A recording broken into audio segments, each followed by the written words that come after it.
Hi, it's Tuesday. It's Wednesday, the 22nd of December, and you're watching Scotland at 7 with Hugh Stewart here in the studio in Glasgow, and Professor John Robertson is joining me down the line from Ayr. So we'll discuss tonight's news with Professor Robertson in a few minutes after I have begun with today's coronavirus update. As of 2 p.m. today, a total of 3,865,151 people in Scotland have been tested through the NHS Scotland labs or the UK government testing centres since the start of the pandemic. Of these, 3,050,792 have confirmed negative and 814,359 have tested positive. There are 2,434 new cases of COVID-19 confirmed by a test. Although not everyone with the virus will display symptoms, and not all of those with symptoms will be tested. There are 11 new reported deaths of people who had tested positive.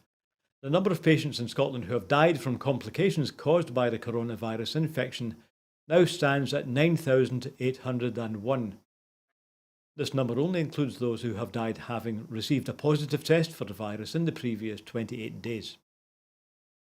Of the people who have tested positive, 536 were in hospital last night, 40 of whom were in intensive care. As of 8 a.m. today, 4,375,588 people had received the first dose of the COVID-19 vaccination, and 4,171,000 have received a second dose, while 2,708,761 have received their third dose or booster. The latest UK daily figures show 147,573 patients who had tested positive for COVID-19 have sadly died from their illness. And that's an increase of 140 since yesterday, that number referring to deaths in all settings and not just in hospitals. Professor Robertson on in Ayr tonight. So let's just have a quick comment on those figures. First of all, the thing that stands out to me is a landmark 4 million now have received a second dose. So the vaccination scheme is definitely working extremely well in Scotland. Would you agree? Yes, I would, and we're ahead on the boosters in particular. I think there's research evidence emerging here that two doses is insufficient, but having the booster is a major factor in actually reducing serious illness and death. And I know that from personal experience. I've got one or two friends who caught COVID before they got the booster, and were, even though they'd had two doses, were very, very unwell. So that's reassuring. But what you did mention was that the infection rates in England are soaring away from the three devolved nations here, about 50% ahead now per day infections, which I think reveals the incompetence of the UK government in managing this pandemic. Yeah, people were discussing at the start of the week whether the indecision by the UK government was going to have any effect on infection rates in England, and so far that does seem to be the case. I see in the BBC that 100,000, did I get that right, new infections today in the UK, but that's of course mainly the English figure, but they're not releasing that figure separately. Does that make it difficult to kind of apportion who's responsible? Well, I think it's interesting, isn't it? BBC UK and England only report UK figures. BBC Northern Ireland and Wales will tell you their figures, so you can subtract them. BBC Scotland don't mention the Scottish figures, they're clearly too low for them to be happy with. But if you go to the Scottish Government site, you can find the Scottish Government figures. And then when you subtract them, do it all yourself on behalf of the BBC, you can find out that it's about 95,000 in England, which is about 50% ahead pro rata of the devolved nations. Right, so according to the population weightings, there are, if you like, more infections than there should be in England. Now, one other thing that strikes me as a bit odd today, and I know the Scottish Government has actually drawn attention to it, the fairly small number of infections today. It's 2,434. Now, last week we were reporting something like 5,500 every day, so that's a very strong dip from one day. Is that possibly just an anomaly? Do you think we should wait to the end of the week to get the whole average? And I noticed the Scottish Government site did post an asterisk alongside, so it's a very clear sign that they're expecting to update that. I'd be very surprised if it dropped from 6,000 to 2,000 something in the space of 24 hours. It may be, you never know. The figures in Scotland are climbing, but they're not soaring in the way that they are elsewhere. Yes, from what I read, they are still going up, but they're not going up at an increasing rate. In fact, if you like, they're going up at a No, slower rate, if I you think like. it. I think it. Yeah, I think it reflects a different approach to face coverings. I was speaking to my daughter was in Tesco this afternoon. It's in a fairly kind of it's not a rough part of town, but it's a part of town where there's a fairly young population. And I asked her, and she said everyone was wearing a face mask. I don't think you see that in supermarkets south of the border. Yep. It strikes me too, maybe we should do this in a future episode, but it strikes me that what Scotland is doing is quite normal in Europe. I know people in Europe, Yeah, I'm sure you do too, and everyone's wearing masks. I know people in Italy, and for a long time, you wouldn't go out in the street or go into any shop without seeing yeah, everyone wearing a mask. And if anyone forgets, they get told off. yeah.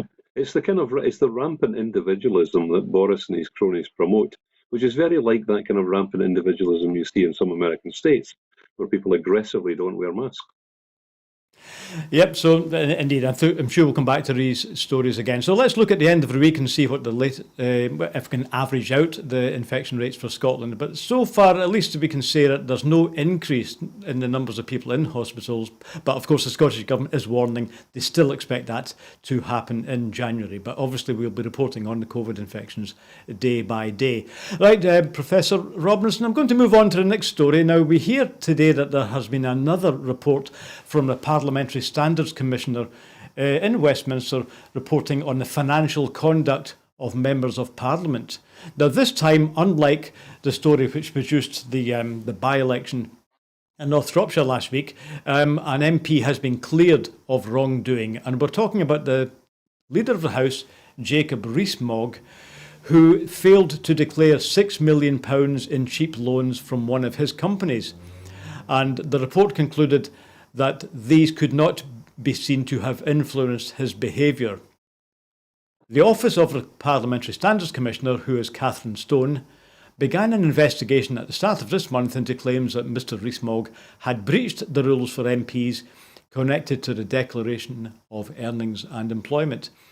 The Tory MP for North East Somerset received directors' loans totalling £6 million between 2018 and this year from Saliston, a company which he owns and was the director of until 2019.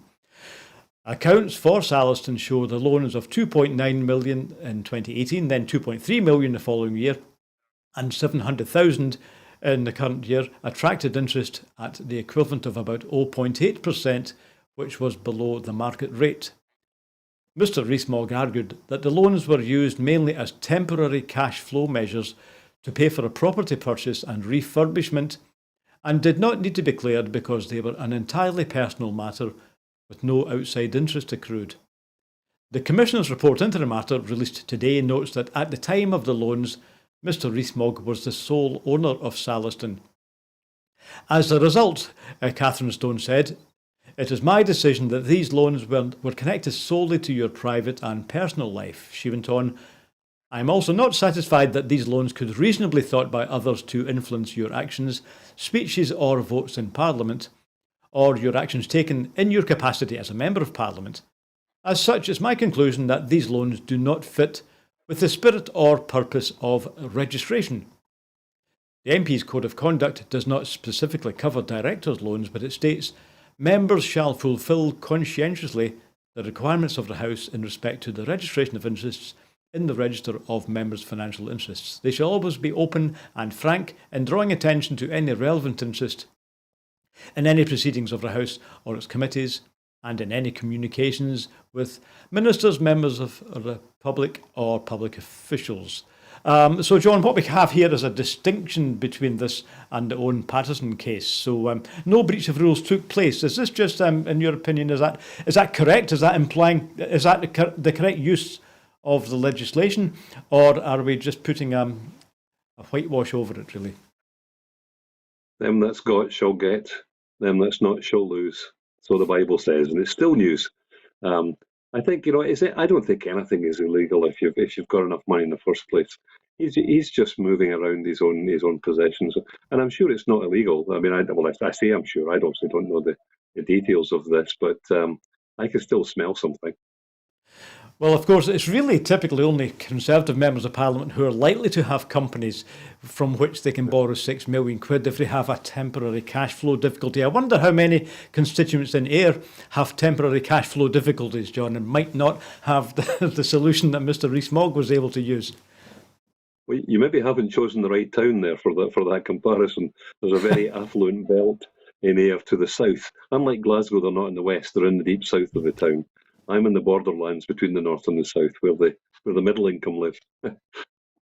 I order some nice wee properties in Ayr, I know that. But the situation here is let's look at the wording that members should be frank in drawing attention to any relevant interest. So could Rees-Mogg be said to be totally frank? He's borrowed £6 million and they thought, oh, that's not worth mentioning, is it? I think in his lifestyle, it probably isn't worth that much. It's interesting. I mean, you do wonder why someone would borrow from themselves in that way. I mean, I start to twitch and think, is there some kind of tax avoidance in this? But no doubt we'll never find out. Huh? Who knows? I mean, it is a case in law, of course, that if you own a company, the company and you are in law two different people. So he's just borrowed from somebody who happens to be himself, but in law he's two different people. But again, that's something that ordinary people who don't own companies don't have the opportunity to do. So as you said at the start, it's from those who have. But that just shows how it's an ill-divided world. Very much. Yeah. Oh, I'm sure we'll hear. So that's the way it goes for parliamentary standards. I mean, you could say that. Well, what Catherine Stone is doing, of course, is she's looking at the purpose of the legislation. So what the rules basically say is that if MPs are receiving money from anyone, they need to declare it. And we discussed, of course, a few weeks ago that Douglas Ross completely forgot to declare about 28,000. So they should be writing down conscientiously anything that happens. I mean, maybe this isn't like the Patterson affair. Mr Rees-Mogg was not being paid by Salisbury. In fact, he owns it. So maybe it's a different case. But he's still not being very frank, is he? Doesn't seem that way, no. It's par for the course. Okay, well, let's move on then. Now, do you think this has any bearing on the recent revelations we've heard from Number 10 and from other government departments about parties taking place? Is this another example, do you think, of one rule for them and one rule for everybody else? Yes, or is it another dead cat story to distract from that? I noticed that Keir Starmer now is accused of having had a party, which is quite entertaining. The thought of a party with Keir Starmer would fill me with dread, I think. Well, yeah, that's an aspect of it I haven't thought of. But of course, the general public distaste for what's been going on in Westminster certainly showed itself in the remarkable election outcome in North Shropshire last week. Do you think that kind of general drop in support for the current Conservative Party, do you think that's going to have any impact on politics in Scotland? Because there's completely different dynamics to politics here. The Conservatives aren't in power, they're not the leading party. So is that going to, do you think, have any long-term effect in the politics in Scotland? I mean, I think there is one potential long-term effect. But the first thing to say is that the Liberals winning a by-election and defeating the Tories or Labour or whatever in a by-election, we've seen that so many times in the past. Come the general election, the tribes reconstitute themselves, and Conservatives, many of whom vote against Labour rather than for Conservative, will return in fear of Labour. I don't see any likely change. Maybe the Liberals will come up a bit. Maybe we have a split Parliament. And I think it seems quite likely that if there were to be another election reasonably soon, that the SNP could be in that position of being required, regardless of what Labour may say, being required for Labour to run the system. Yes, I think a recent opinion poll for Scotland did show, in fact, a drop in support for Conservatives. But again, the main beneficiaries of that in Scotland have been SNP, whereas in England it's a move towards Starmer's Labour. So, however, there's not going to be a general election tomorrow. So we'll leave that. We'll find out when that's going to be called in due course, maybe in the new year. Now, let's move on to another story. Go back to COVID support. We've heard from the Scottish Government today that a £21 million support package to support cultural and events organisations and freelancers experiencing cancellations due to the rapid spread of the new Omicron variant has been announced. This is to help manage the significant impact of the new guidelines around social distancing and the limitations on the numbers of people who can attend events.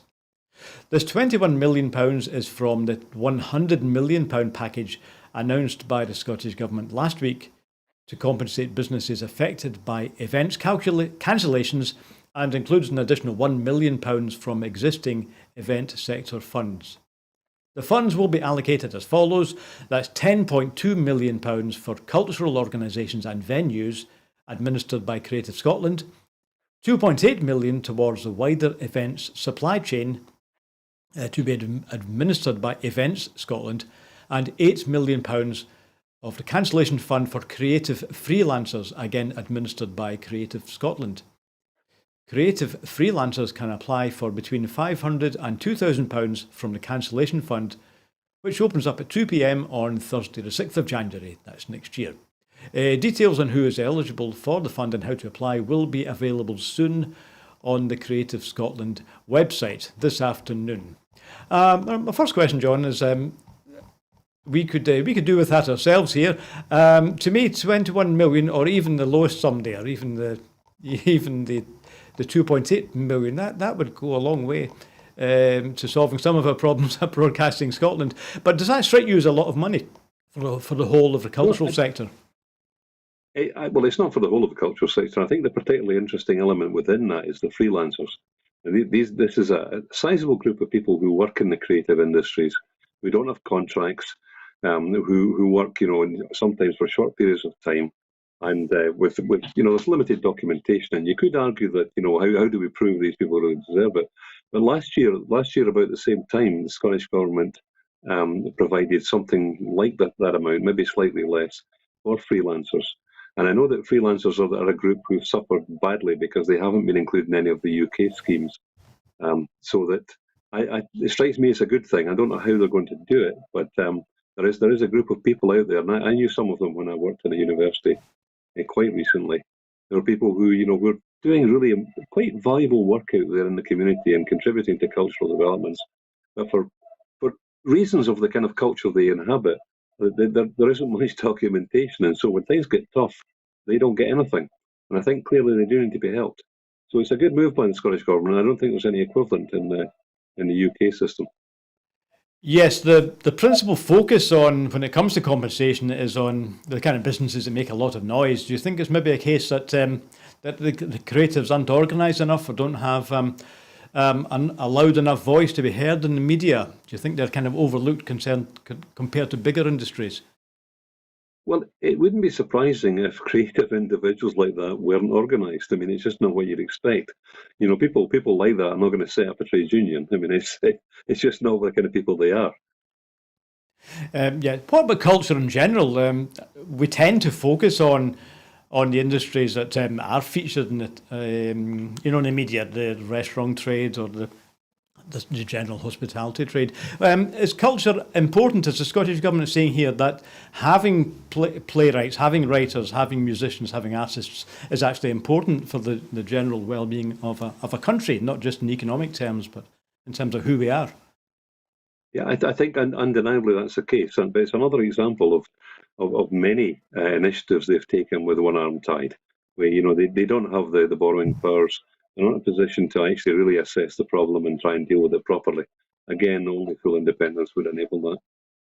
Yeah, again, the Scottish Government, of course, is taking this money out of the £100 million, which, of course, they really had to kind of scrape together last week. They announced it, but they made it clear there isn't any more for exactly the reason you said, John, that the Scottish Government doesn't have a treasury. It can't create extra money, but Chancellor Rishi Sunak can do that.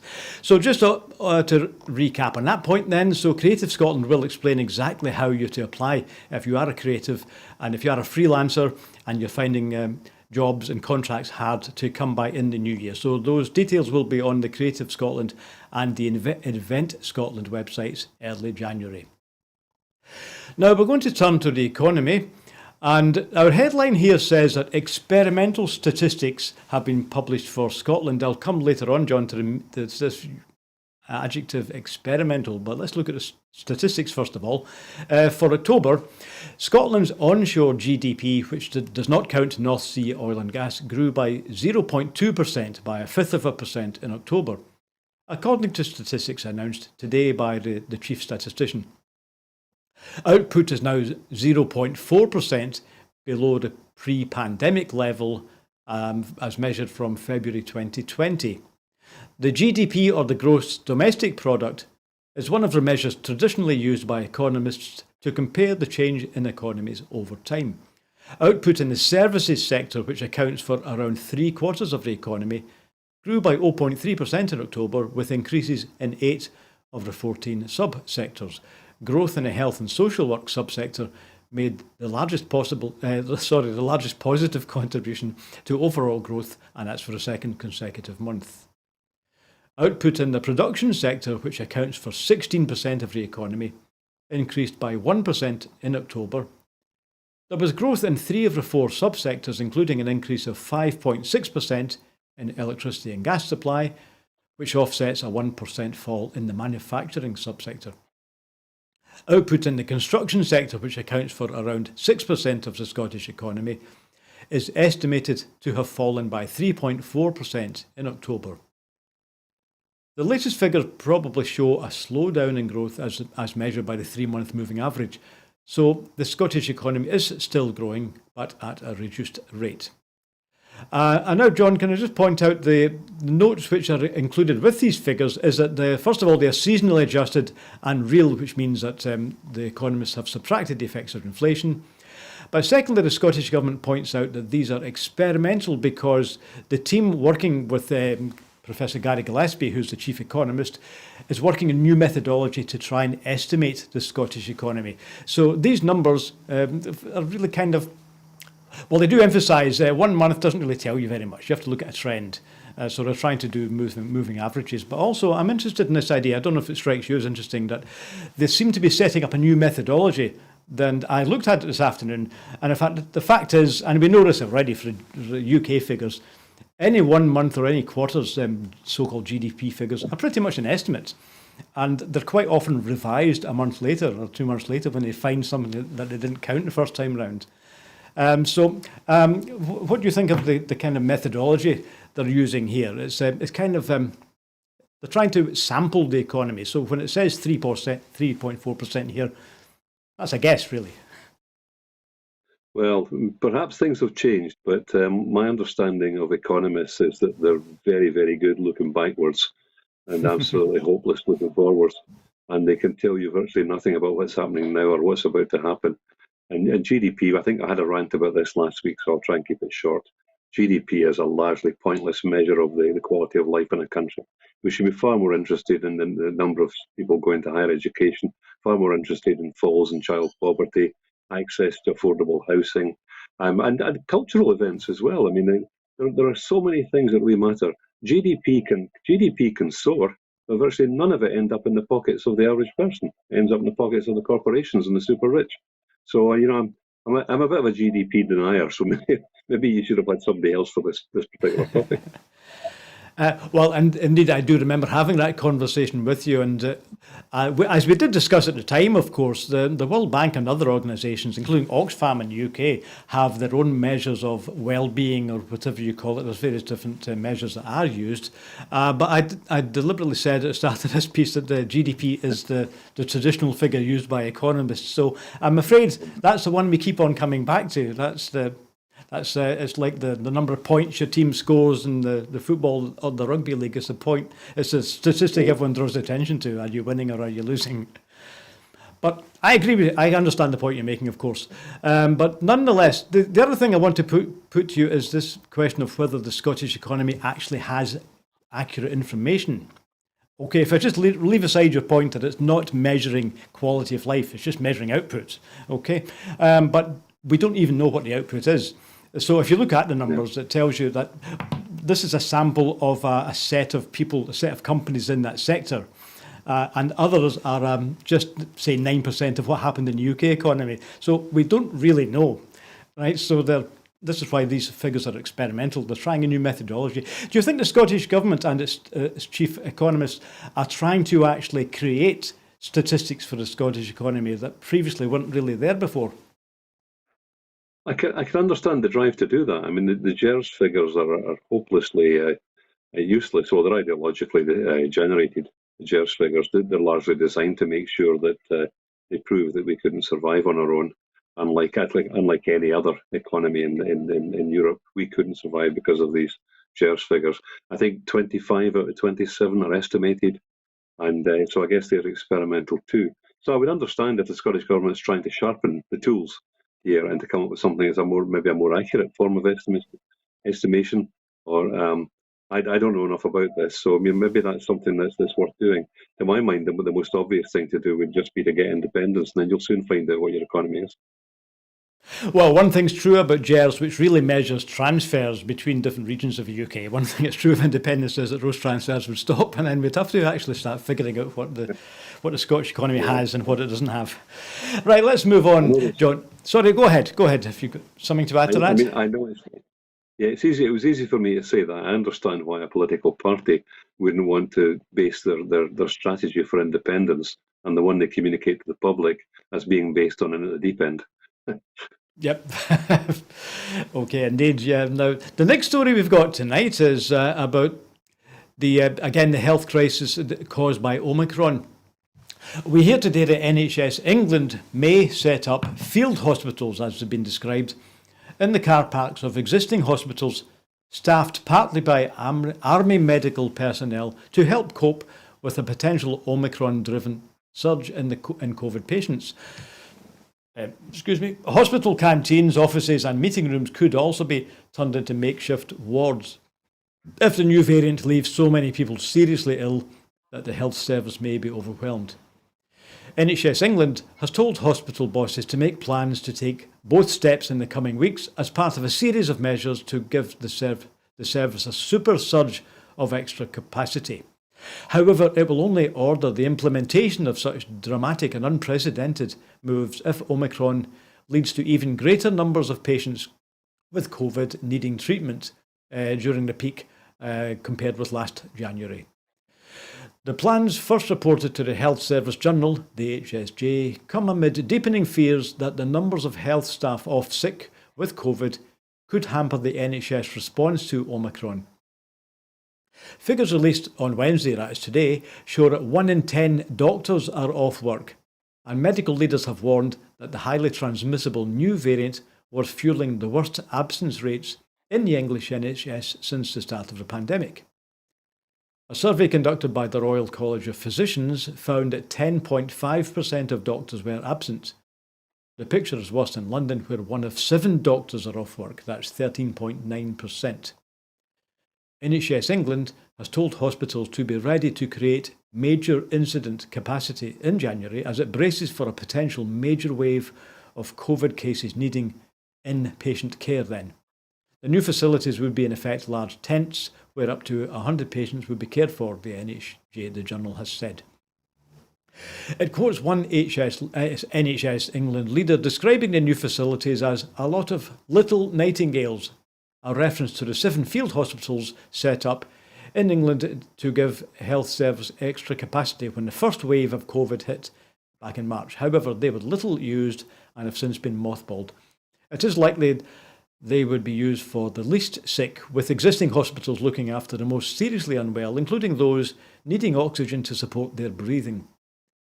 They will be staffed by a combination of both clinically trained personnel and also admin staff who have no medical background, one official with knowledge of the plans has said. Well, there's a couple of topics to talk about there, John. First of all, well, it's emergency mode. NHS England is putting itself into emergency footing. They need to, don't they? Yes. I mean, clearly they're worried about the surge in cases, and I would guess they'd be sensibly more worried than in the developed nations about the likely level. The research published today, of course, on the effects of Omicron do seem to suggest that it is, contrary to some poo-pooing earlier, that it is a milder form and that less people will be seriously ill and or die. So it might be that this isn't required. The situation in Scotland at the moment is hospitalisation is down about, I think, about a quarter of what it was in January. So there's a lot of capacity in the Scottish hospitals. It's nowhere near 500. Is a quarter of the 2,000 we had in January, and it's fairly flat at the moment with maybe a slight increase, but nothing much. So clearly the situation in Scotland is such that we don't need fields full of tents here. Whether that happens in England will be, I think, as you hinted there, more to do with staffing than to do with capacity in the hospitals. Because even if you get a mild case or something, of course, you still have to take time off work, and so that the staffing may be a bigger problem than actually beds in the English system. But what puzzles me is if staffing is the problem, how do you staff all these tents? Well, in fact, that's why I said it's an emergency, really, because the report says at the end that admin staff might have to be used in these temporary field hospitals. So again, that's acknowledging the fact that at the same time as demand increases, at the same time the staff to deal with that demand will be decreasing because some of them are themselves isolating or maybe off sick. So that sounds like the sort of emergency measure that may have to be taken to employ staff here who don't actually have medical training. But I must point out these are, of course, provisions, so it's possible they might not need to use them, but it seems sensible to actually at least get organised. Now, as you said, at the moment, John, the numbers do not appear to be growing in Scotland. But of course, is this a case of the precautionary principle? The First Minister's saying, well, maybe it will be milder, but we still don't know. But we need to take precautions. Maybe there will be a huge surge in January.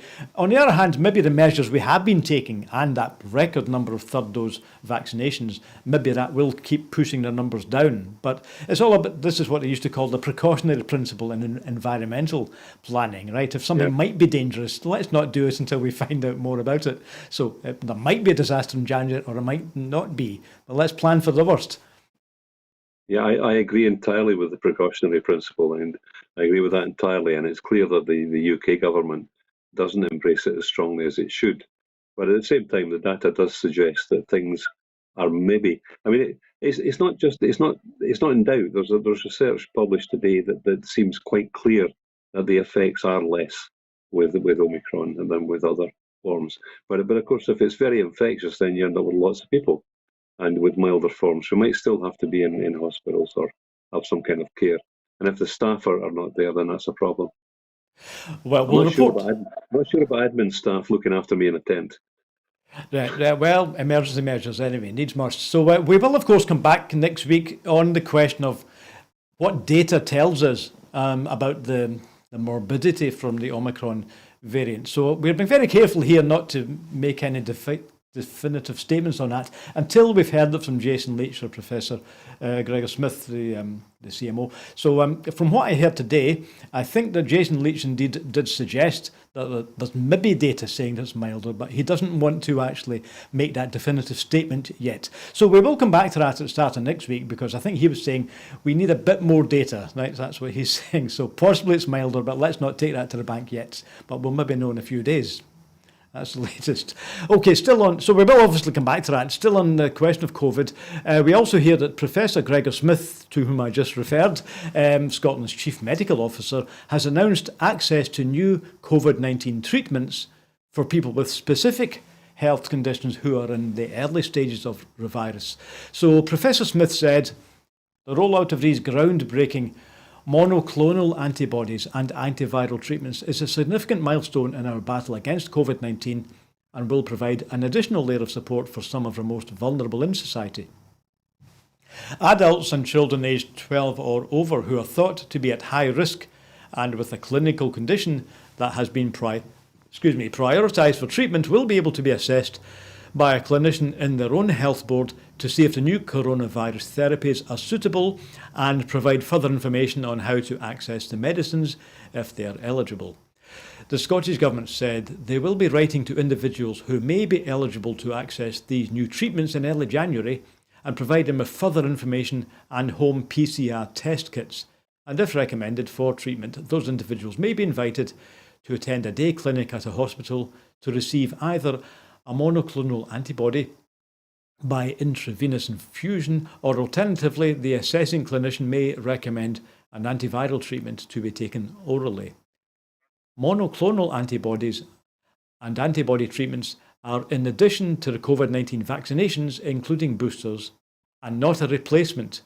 And it is hoped that they will help reduce the severity of illness in people who may fall despite having been vaccinated. Sorry, I think that means who may fall ill with COVID despite having already been vaccinated. It remains clear that getting vaccinated is the single most effective step that anyone can take to protect themselves from the most severe disease caused by COVID-19, said Professor Smith. Right, first of all, John, note that Dr. Smith is now Professor Smith. I missed that one. Did you hear that? I didn't. You shouldn't really get me started on this. I'm a professor who used to teach research methods, and I had to get a PhD, and I had to supervise other people with PhDs. But there's been a bit of a proliferation of professors, if you pardon the expression, in these days, and it somewhat angers me. So I think we should probably stop there. Well, he is a doctor anyway, so Dr. Smith in any case. Now, let's get back to the treatment. So what was that's not a PhD. Doctors are just undergraduates. Fair enough, yep. I think he's probably doing a bit of research at the moment as well anyway. So what we're talking about here, of course... No. Go ahead.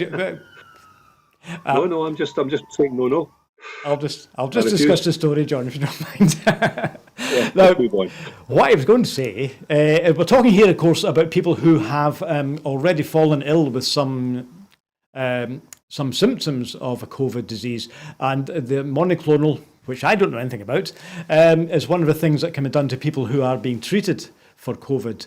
I don't know if you've heard about that. I noticed today that there's a big problem in America with possibly supplies running out of the monoclonal medicines. That's a story I picked up on Reuters today.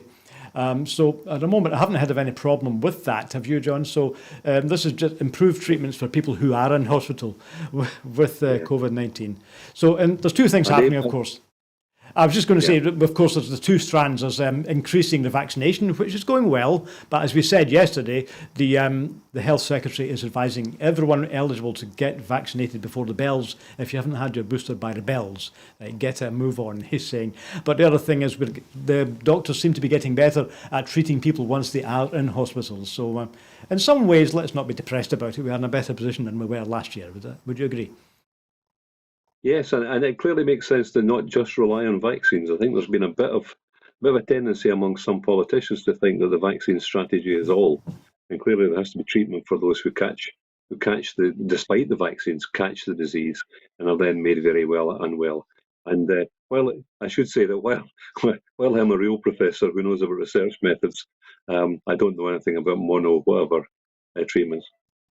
Yeah, well, I think we'll just move on then, but I'm glad they're doing it anyway. Our final story on COVID-19 is that the Joint Committee, this is the UK Committee on Vaccination and Immunisation, that's the JCVI, has recommended COVID vaccinations should be extended to the most clinically vulnerable children aged 5 to 11, but could wait for another month or so before extending them more widely.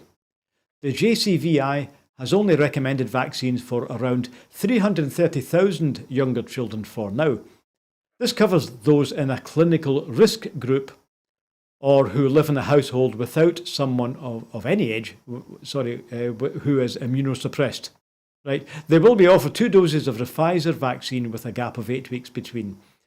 The JCVI has also announced the expansion of the booster programme to some younger children. Responding to the latest JCVI research, again, Gregor Smith said that as we have done throughout the pandemic and will continue to follow the expert advice from the JCVI, and I welcome today's update. In order to protect against the Omicron variant, our current priority is to protect those most at risk from severe illness and hospitalisation from the virus. Our immediate focus is ensuring that all those aged 18 and above who are eligible for a booster have been offered one. Therefore, appointments for those newly eligible following today's updated JCVI recommendations are not currently being scheduled, and they should not come forward until invited. We will, however, provide a further update on the timescale for offering vaccinations to these groups in the new year. We continually plan for future scenarios, and we expect to have sufficient availability of vaccine to ensure all eligible children in this age group can be offered the appropriate vaccine as soon as we are able to do so. In line with the previously published advice, we are currently offering second doses to all 16 and 17-year-olds and will be offering appointments to 12 to 15-year-olds to get their second dose in January. So that's currently the rollout of the second doses to school-aged children continues, John, but there certainly is going to be a rollout to younger children as well. Presumably that's adjusted loads for younger people, but it's recommended and it's probably going to come, but it's not there yet. Does this seem like an important step forward to you? I think some journalists seem to think that when the JCVI keep changing their mind, that means the JCVI don't know what they're doing. But what the JCVI do, and it's full of real professors, I should add, when the facts change, they change their mind. And that's just what scientists do. And so these new developments are not a sign of confusion or that they were wrong before. They're a sign that the evidence keeps emerging, and they're clever enough to know when to change their mind on things. So well done to the JCVI. Okay, let's gather data and make intelligent calculations based on that data. Yep, sounds good to me. Okay, I have to move on to a sad story today about asylum seekers in the in the Sea of Greece. 3 asylum seekers drowned and dozens more were feared missing after a boat believed to be carrying as many as 50 people sank off a Greek island, the Coast Guard said today, on Wednesday. Search crews rescued 12 people, most of them from Iraq and from Syria, from the sunken boat's tender and took them to the nearby island of Santorini. The bodies of 3 men were also taken to the island, authorities said. Citing testimonies from survivors, the Coast Guard said the boat was carrying from 32 to 50 people. It sent out a distress signal late on Tuesday after suffering engine failure and then started taking in water. Greece is one of the main routes into the European Union for asylum seekers arriving from Turkey, but most cross on small rubber boats to the Greek islands close to the Turkish coast. Granados, part of the Cyclades cluster of islands, is in the middle of the Aegean, not typically on the asylum seekers' route. The search and rescue operation began late on Tuesday and involved 4 Coast Guard boats, 5 ships sailing in the area, 2 helicopters and a C-130 aircraft. We have an asylum story into Europe, John. Do you think this is an example of Fortress Europe, the idea that Europe itself should maybe shift its attention away from the English Channel and look at their own the asylum crisis we have in Europe? Should there be safe routes to get these people across the Mediterranean or the Aegean? The people who risk their lives in this way, and they must know that others have died, they don't do this lightly. These people are escaping something horrible. Contrary to the mythology you get from the Home Office and from Priti Patel, these are not opportunists. No doubt there is a criminal here and there amongst them. No doubt there is an opportunist here and there amongst the young men in the group. But there are human beings there risking their lives, knowingly risking their lives to escape something we would all want to escape. I find it disgusting the way that the European countries react to this.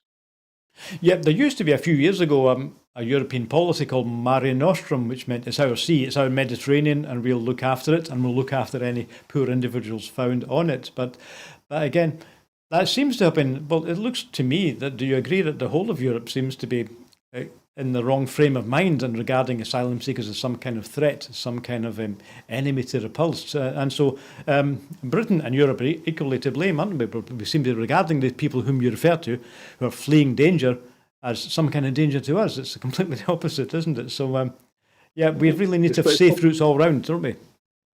So, what I'm saying is, let me clarify what I mean, John. You know, the British government, I don't know whether the EU says this, but they've said we will break the business model of the traffickers. Well, surely the best way of doing that is to say, here's a ferry, just walk on board and we'll process your application when we get here. There's so many things to say about this, and there's so many connections to make. These flows of people, these tidal flows of people, are partly a consequence of Western intervention in their home countries and destabilizing them by intervening to try and create regime change or whatever, or to try and make the regime suitable for our corporations to work within. You know, it's blowback of a sort. It's not easy to deal with that now. We've certainly got to stop doing it.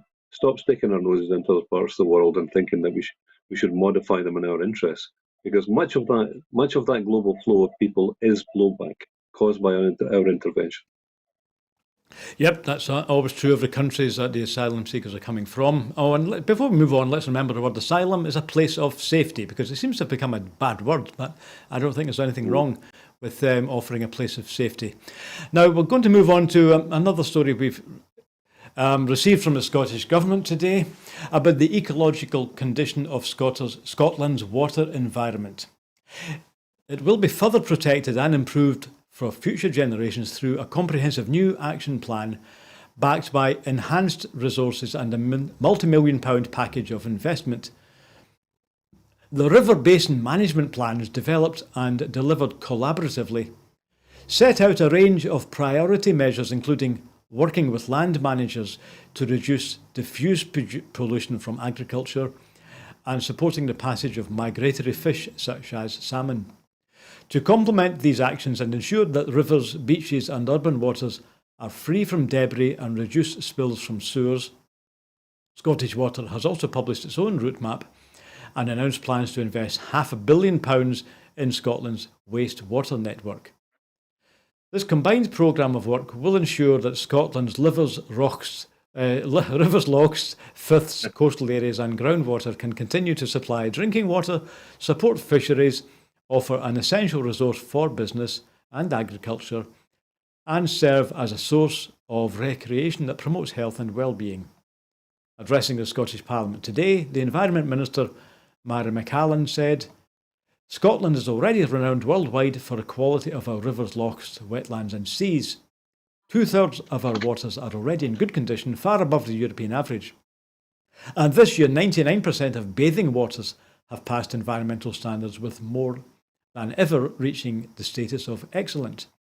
Our natural environment attracts millions of visitors every year and supports our exports of high-quality produce. Maintaining this resource is vital to Scotland's continued success, and it is critical that we manage the water environment to ensure that the needs of society, economy and environment can be met and maintained for future generations." Well, there seems to be a happy trinity here, John. There's a familiar idea there among environmental policy about the triangle, if you like, of the economy today, the environment and the future generations.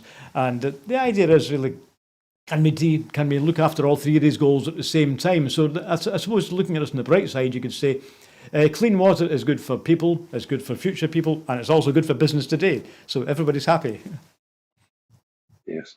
Well, I think it's another positive initiative by the Scottish Government, which just continues to sharpen the contrast with the Conservative regime in London, who seem perfectly happy to foul up everywhere they go. And I think every English river now has pollution problems, every single one. Scotland is not free of problems with pollution and with the occasional need to dump raw sewage when the rainfall is too high for the drains to cope. So Scotland has work to do as well. I mean, I don't think there's any doubt about that. At least there is a recognition here, I think. I was reading something recently comparing the Scottish situation with what happens with DEFRA in England.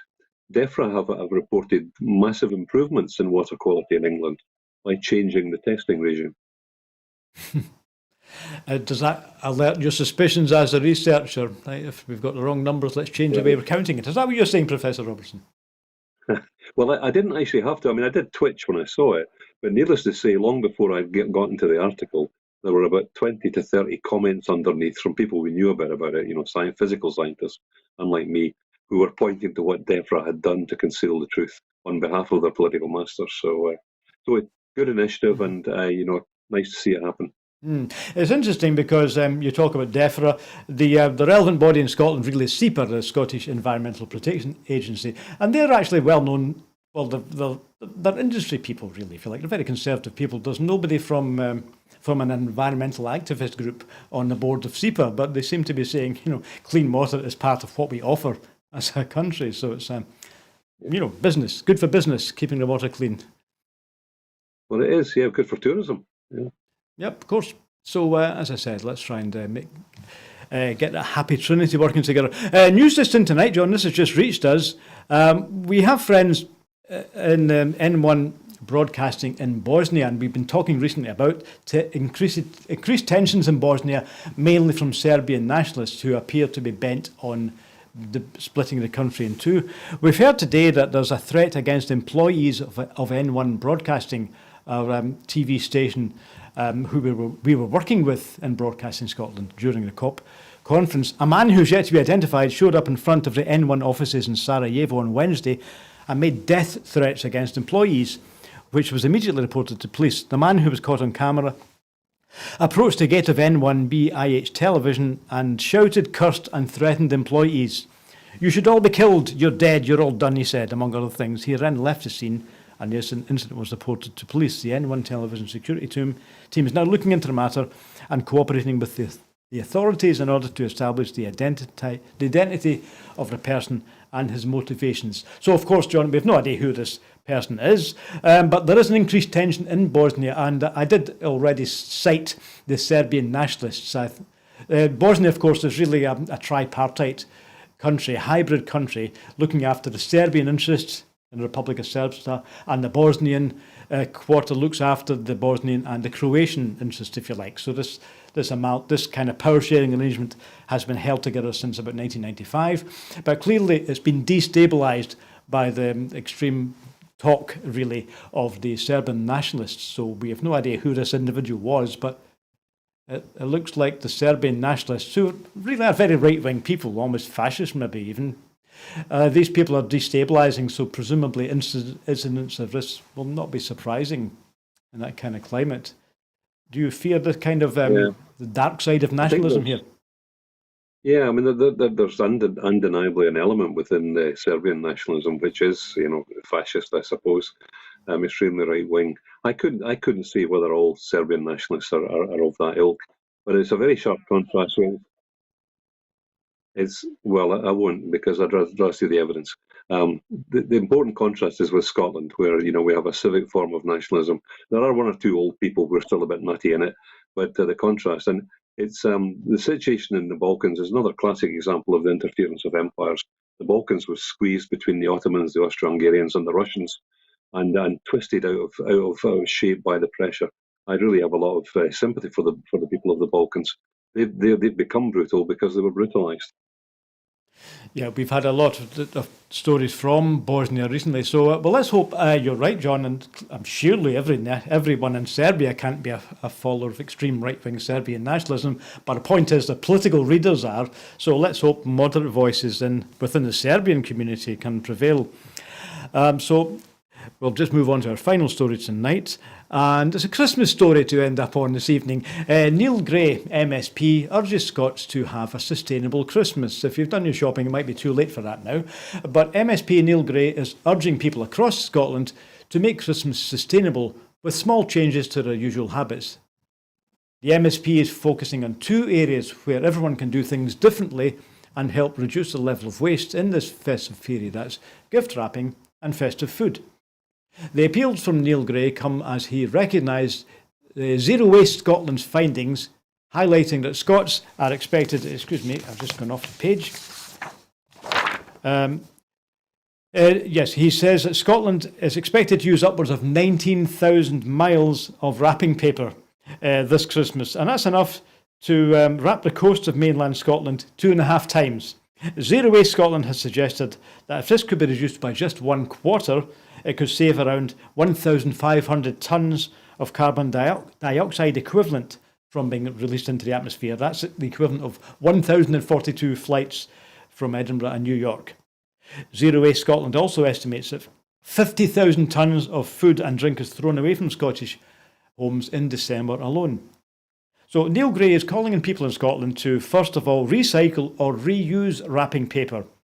Or if you can scrunch it, you can recycle it. And secondly, freeze leftover food and bag up leftover food for the freezer. And just finally, Neil Gray said, we're all looking forward to enjoying a far more festive Christmas with our loved ones this year, filled with love, laughter and the usual Christmas treats. We can make it even better with simple changes to our usual habits that will reduce our level of waste. I remember seeing a programme a couple of years ago about a lady in America who irons all her wrapping. She gets out the iron on a low temperature iron and then gets all smoothed out and uses it again next year. What a sensible idea. I mean, I'd like to claim some kind of credit here. I don't think I invented the idea, but these decorative bags that you can now put presents in, where you don't have to wrap anything. You can just buy a little bag. It's covered in Christmas logos of various kinds, and you can just tie it at the top. I've been reusing those for years, sometimes giving back the same one to people who gave me it before. So recycling is it's also laziness. It appeals to laziness, I think. That suits me well. Yeah, why not? Personally, I like to recycle jokes every Christmas. I've had a number I've used for several years now. The other point, of course, is about food waste. And I've been making a big conscious effort in our household to eliminate that, make soup or something with leftovers. But we waste a huge amount of food. Is that because we have freezers and we do big shopping in the supermarkets? In the olden days, when you just went for the messages, you'd go and buy what you needed today and you would eat it today. You wouldn't hang on to it. Is this part of our consumer society, do you think? Yes, I have a large dog, which helps a great deal with any kind of guilt about waste. The dog will eat just about anything, you name it. Sometimes things she shouldn't eat, and it makes her a wee bit unwell. But yeah, I mean, seriously, it's a huge problem in Western society, the amount of waste. We generate mountains of food wasted, and increasingly, I suppose, at least some local authorities, and certainly in Scotland, are recycling the food. I don't know what it goes into, but I do that religiously every week. Make sure all the food is put in a bin. Yep, and food is just one example, of course. Also, there's beginning to be a focus in the fashion industry about waste garments, waste cloth. There's huge amounts of cloth are made, turned into garments, and never sold. In fact, sometimes, and this has also been, Amazon has also been accused of this, sometimes perfectly good items are destroyed to stop the price from falling. So there's clearly disincentives there. Anyway, we must move on. Just finally, we're going to just move on to our appeal and wind up tonight. So can I thank you, John, for joining us again. It's always interesting to have you on and to hear your perspective. Pleasure. And yeah, I'm sure we'll see you again in the new year. So let me just wind up by saying to everyone, right, thanks for joining us tonight again. And remember, our programmes are entirely financed by our loyal viewers and their subscribers. If you'd like to become one of those, then please look at the link on the screen below. For £5 a month, you can become one of our subscribers, and you will be helping to keep Broadcasting Scotland going. If you agree with us that it's important to have news broadcasting made in Scotland for Scotland from our point of view, then please give us a hand. And as we move into a new year, we're continuing with the technical upgrades that we started yesterday, and we're hoping to be able to widen out the range of programmes, and maybe we'll have capacity to get some more volunteers in as well and work in the new equipment. So let us know if you'd like to help in any way. So finally, thanks for being with us tonight, and thank you again to Professor John Robertson for joining me from air. And that's all from me tonight. So I'll see you later. Good night.